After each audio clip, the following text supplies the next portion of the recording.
नमस्कार, दीप ज्ञान केंद्र में आपका स्वागत है। आज हम लोग पढ़ने जा रहे हैं वर्ड पावर में डीजी के सारे रूट वर्ड्स, साथ ही अतिरिक्त रूट वर्ड्स भी देखेंगे, वो भी हिंदी के बिल्कुल ही आसान भाषा में। यह सभी प्रतियोगी परीक्षाओं के लिए आवश्यक रहने वाला है, चाहे वो एसएससी सीजीएल हो, सीएचएसएल हो या कोई अन्य एग्जाम। हमने इसका पीडीएफ डिस्क्रिप्शन में दे रखा है, तो आप चाहे तो वहाँ से जाकर के डाउनलोड कर सकते हैं। तो चलिए हम लोग शुरू करते हैं। एक रूट वर्ड है पैथोस। पैथोस मतलब सफरिंग या डिजीज, यानी कि कष्ट या रोग। पैथोस पर आधारित एक वर्ड है पैथोलॉजी, यानी कि रोग विज्ञान। The scientific study of diseases, यानी कि जो रोगों का वैज्ञानिक अध्ययन होता है उसको हम पैथोलॉजी बोलते हैं। ठीक, देखिए पैथोस मतलब होता है डिजीज या सफरिंग, लॉजी मतलब स्टडी या साइंस। ओके,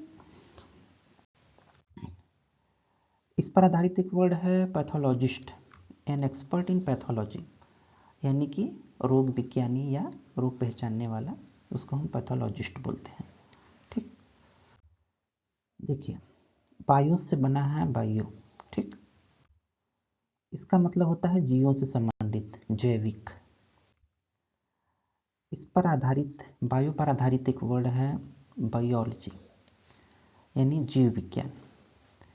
इसका मतलब the scientific study of the life and structure of living things, जीवित चीज़ों की जीवन और संरचना का वैज्ञानिक अध्ययन हम बायोलॉजी में करते हैं। ठीक, बायो पर आधारित एक वर्ड है biologist, an expert in biology, यानी जीव विज्ञानी। ठीक है, देखिए एक वर्ड है कल्प। कल्प मतलब ब्लेम, दोष लगाना, आरोप लगाना। इस पर आधारित एक वर्ड है कल्पबल, यानी कि गुनहगार, दोषी। कल्प पर आधारित एक अगला वर्ड है कल्प्रिट, यानी अपराधी, a person who is responsible for a crime.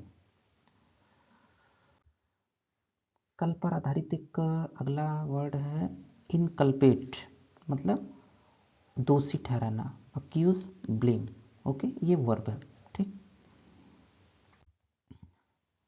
Exculpate, इस पर कल्प पर आधारित एक अगला वर्ड है एक्सकल्पेट, मतलब निर्दोष घोषित करना, निर्दोष सिद्ध करना। ठीक, देखिए अगला रूट वर्ड है पैन। पैन मतलब आल, यानी कि सभी। ठीक, पैन पर आधारित एक वर्ड है पैनसिया। पैनसिया मतलब रामबाण, अ सॉल्यूशन और रेमेडी फॉर ऑल डिफिकल्टीज और डिजीजेस, सभी कठिनाइयों और बीमारियों के लिए एक समाधान या उपाय। ठीक, उसको बोलते हैं पैनसिया। ठीक, देखिए पैन पर आधारित एक वर्ड है पैंडेमिक, यानी कि सर्वव्यापी महामारी।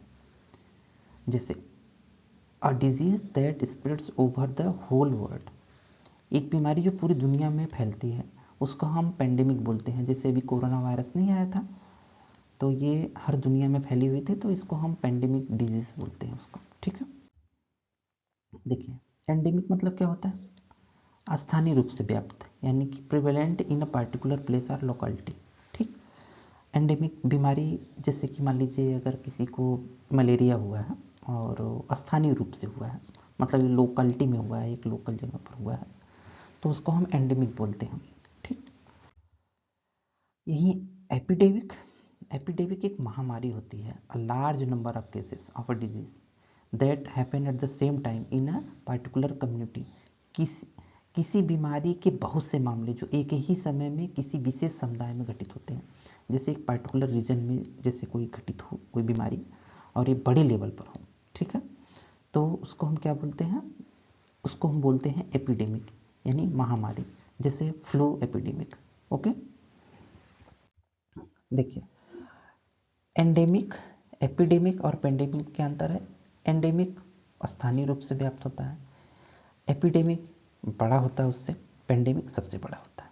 ठीक है, एंडेमिक लोकल में इसका क्षेत्र छोटा होता है, एपिडेमिक थोड़ा बड़ा होता है क्योंकि वो एक खास वर्ग विशेष में फैला होता है, और पेंडेमिक ये सर्वव्यापी होता है, इसलिए इसका क्षेत्र बहुत बड़ा होता है।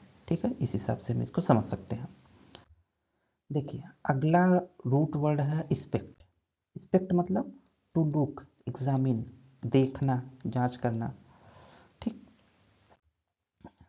इस पर आधारित एक वर्ड है स्पेक्टिकल, यानी नज़ारा, तमाशा, something that is impressive to look at. Okay, तो स्पेक्ट पर आधारित एक अगला रूट वर्ड है इंस्पेक्ट, यानी गौर से देखना, जांच करना, to look into something. Okay, देखिए इंस्पेक्ट से ही बना है इंस्पेक्टर, यानी निरीक्षक, an official whose job is to check that something is satisfactory and that rules are being obeyed. यानी कि जैसे अपना इंस्पेक्टर नहीं होता, पुलिस का जैसे इंस्पेक्टर होता है या कहीं किसी दूसरे डिपार्टमेंट का इंस्पेक्टर होता है, तो उनका काम क्या होता है? उनका काम होता है चीज़ों को चेक करना कि वो सेटिस्फैक्ट्री है या नहीं है, रूल्स के हिसाब से चल रही है चीज़ें कि नहीं है, ये इस तरह का उनका काम होता है। वो चीज़ों को उनका काम होता है निरीक्षण करना। ओके, देखिए स्पेक्टेटर मतलब दर्शक, यानी व्यूअर, जो देखने वाला होता है। देखिए अगला वर्ड है इंट्रोस्पेक्शन, मतलब आत्मविश्लेषण, आत्मनिरीक्षण, the process of thinking deeply about your own thoughts, feeling और बिहेवियर। ठीक, अपने ही थॉट्स, फीलिंग और बिहेवियर के बारे में डीपली सोचना आत्मविश्लेषण कहलाता है, आत्मनिरीक्षण यानी कि इंट्रोस्पेक्शन कहलाता है। ठीक, रिट्रोस्पेक्ट मतलब पहले की घटना का पुनरावलोकन।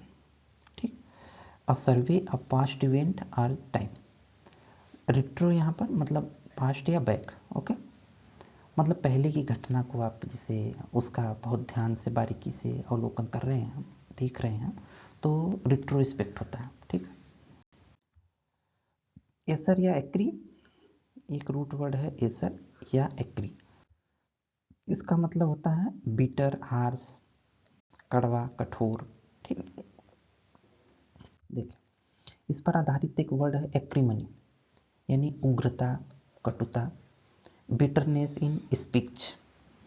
आप लोगों ने देखा होगा कि भाषणों में एक्रीमनी यूज होता है, भाषाएं उग्र हो जाती हैं या कटु हो जाती हैं। ठीक, तो उसको हम क्या बोलते हैं? एक्रीमनी। ठीक, एक्रीड मतलब होता है तीखा या कड़वा, having a strong bitter smell और टेस्ट दैट इज अनप्लीजेंट। तेज कड़वी गंध या स्वाद जो अप्रिय हो, उसको हम बोलते हैं एक्रीड। ठीक,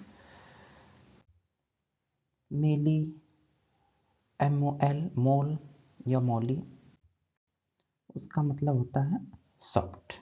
ठीक, इस पर आधारित एक वर्ड है मॉलिकॉडर, अत्यधिक दुलार करना, to give someone too much care और प्रोटेक्शन। किसी को आप बहुत दुलार कर रहे हैं या ज़्यादा केयर कर रहे हैं, उसका ज़्यादा प्रोटेक्शन कर रहे हैं, तो उसको बोलते हैं हम मॉलिकॉडर। ठीक, मेलीफ्लुअस का मतलब होता है मधुर, यानी कि प्लीजेंट टू हियर। ठीक, इसमें जो वर्ड यूज हुआ है रूट वर्ड, इसमें है मेली। ठीक, तो मेली मतलब मधुर, प्लीजेंट टू हियर। देखिए साइड का मतलब होता है किलिंग, यानी हत्या या किलर, हत्यारा। ठीक, साइड का मतलब दोनों होता है, हत्या या हत्यारा। ठीक, पैट्रिसाइड हम लोगों ने पढ़ा है, किलिंग ऑफ फादर यानी पिता की हत्या, और पिता की हत्या यानी इसको बोलते हैं पितृ हत्या। देखिए पैट्रिसाइड, साइड मतलब किलिंग। ओके, पैट्री मतलब फादर। ऐसे ही मेट्रिसाइड, मेट्री मतलब मदर, साइड मतलब किलिंग यानी कि माता की हत्या। कैनिसाइड, कैनिसाइड मतलब किलिंग ऑफ डॉग, यानी कि कुत्ते की हत्या। कैनाइन मतलब होता है, कैनाइन का मतलब होता है डॉग, साइड मतलब किलिंग या किलर। ओके, इस हिसाब से कैनिसाइड मतलब किलिंग ऑफ डॉग। देखिए फेमिसाइड मतलब किलिंग ऑफ अ वुमन। ठीक, महिला की हत्या, फेमी मतलब फीमेल। ठीक, फिलिसाइड मतलब killing of one's own child, अपने ही पिता, अपने बच्चे की हत्या। देखिए फिली मतलब ओन चाइल्ड, अपना बच्चा, साइड मतलब killing, killing of own side मतलब फिलिसाइड, यानी कि अपने बच्चे की हत्या। पैरिसाइड मतलब killing of one's own parents, अपने माता पिता की हत्या। पैरी मतलब पेरेंट्स यानी माता पिता, ठीक। होमिसाइड मतलब killing of a human being, व्यक्ति की हत्या। होमी जो वर्ड है वो बना है होमोसेपियन से, और होमोसेपियन मतलब अपना ह्यूमन बीइंग यानी कि मानव, मनुष्य या व्यक्ति। तो इस हिसाब से होमिसाइड मतलब killing of a human being यानी कि व्यक्ति की हत्या। देखिए रेजिसाइड मतलब किलिंग ऑफ अ किंग, ठीक। साइड मतलब किलिंग, रेजी मतलब किंग। इन्फेंटिसाइड मतलब किलिंग ऑफ एन इन्फेंट यानी कि शिशु की हत्या। शिशु मतलब 1 साल से कम के जो बच्चे होते हैं उनको हम इन्फेंट बोलते हैं, ठीक। तो इन्फेंटिसाइड मतलब किलिंग ऑफ एन इन्फेंट यानी कि शिशु की हत्या। देखिए फ्रेट्रिसाइड मतलब killing of one's own brother. Fratri मतलब ब्रदर यानी भाई, अपने भाई की हत्या क्या कहलाता है, फ्रेट्रिसाइड, ठीक। देखिए अगला रूट वर्ड है काइरो। काइरो मतलब हैंड यानी कि हाथ। काइरो पर आधारित एक वर्ड है काइरोमेंसी यानी कि हस्तरेखा विद्या। Telling future by looking at palms hand. Palms मतलब हथेली, हैंड मतलब हाथ, यानी कि हथेली या हाथ को देख करके उनका फ्यूचर बताना। जो रेखाएं नहीं होती हैं उसको देख करके जो फ्यूचर बताते हैं या जो इस तरह की विद्या होती है उसको हम काइरोमेंसी कहते हैं, ठीक। काइरो मतलब हैंड, मेंसी मतलब फोरटेलिंग आर प्रेडिक्शन यानी भविष्यवाणी, ठीक। और ये बहुत परफेक्ट विद्या होती है, अगर जिसको नॉलेज होगा उसको पता है कि ये काफ़ी हद तक सही होता है, ठीक। हालांकि ये चेंजेबल भी होता है, खैर ये अलग मुद्दा है। इस पर आधारित, काइरो पर आधारित एक वर्ड है काइरोग्राफी, मतलब हैंड राइटिंग।